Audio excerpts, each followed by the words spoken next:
Merci Monsieur le Président, chers collègues. Les services express régionaux métropolitains méritent qu'on les regarde pour ce qu'ils sont. Un outil parmi d'autres, complémentaire des politiques de mobilité que nous menons déjà. Pas une solution miracle, pas un projet qui à lui seul réglera la question des mobilités en Auvergne-Rhône-Alpes.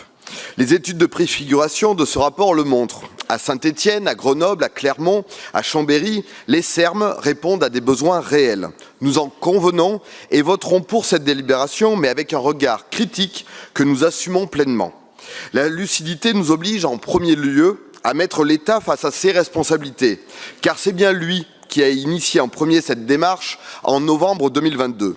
C'est lui qui a créé l'ambition, suscité les attentes, mobilisé les territoires. C'est aussi lui qui, au moment de passer aux actes, n'a pas mis les financements pérennes en face.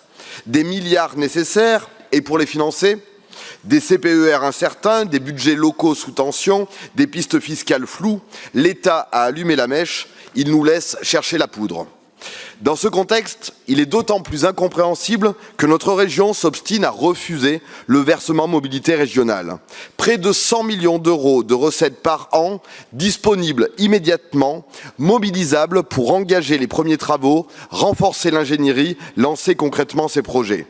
Mes chers collègues de la majorité, on ne peut pas soutenir à la fois les SERM et se priver délibérément du seul levier financier concret dont nous disposons. Sans ressources nouvelles, les SERM resteront des catalogues d'intentions, des plans sur 20 ou 30 ans auxquels personne ne croira.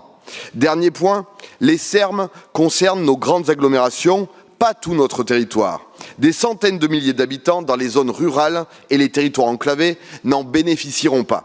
Ils ont eux aussi droit à une politique régionale ambitieuse. Nous ne pouvons pas laisser la fracture territoriale se creuser au nom d'une politique qui ne regarderait que les métropoles. Nous voterons pour ce rapport, non par enthousiasme béat, mais parce que les SERM s'inscrivent dans la transition écologique et peuvent contribuer à réduire les fractures territoriales. Mais ce vote vient avec des exigences, que l'État assume enfin le coût de sa propre ambition, que la région cesse de se priver du versement mobilité régionale et que les habitants hors périmètre SERM ne soient pas les oubliés de cette politique. C'est à ces conditions et à ces conditions seulement que les SERM seront autre chose qu'une belle intention. Je vous remercie. Merci.